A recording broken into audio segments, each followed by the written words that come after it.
Hello Kai, this is Fancy and I'm looking at your design and looking at the very few comments you put in the post.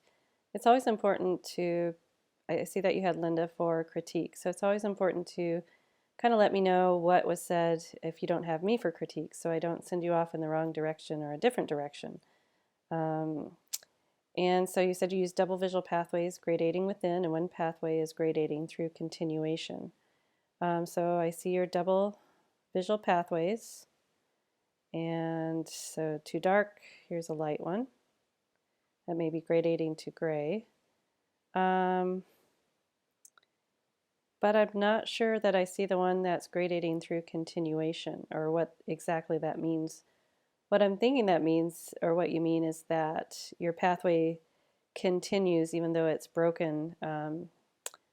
Its movement is broken by another pathway that seems to go above or underneath it. And I don't see that. I feel like this is a pretty simplistic solution to the problem. So I do see that you have gradation within the pathways, but it's really limited. So it looks like maybe you're using 1, 2, 3, maybe no more than 4 values in the dark pathways. This one's gradating a little bit more, so it gradates from light, but these are long stretches of using the same 2 values. And is this step 1 and step 2, or is this step 1 and step 3? And then this here, it could be a double visual pathway that travels this way, and that's what I'm assuming that it does.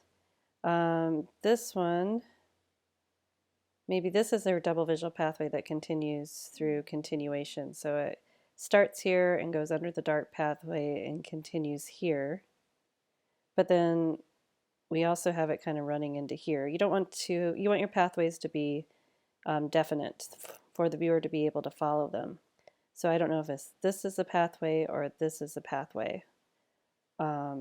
Or maybe, so this part is very ill-defined.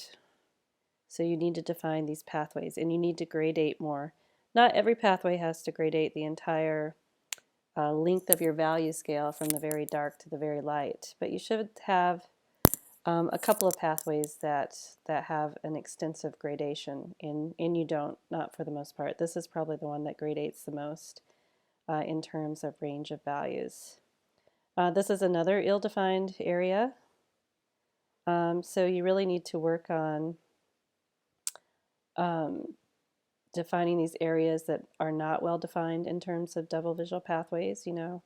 Where is the pathway, which way is it moving? And I think you need to build in a little bit more overlapping, not too much, because that could become very busy, but you need to build in more. So I'm hoping that you can post this again before the end or before the deadline. And also when you do repost, tell me more about what you described in critique. You got perfect points, so I assume that you told Linda more than just double visual pathways gradating within and a gradation through continuation. Okay? All right.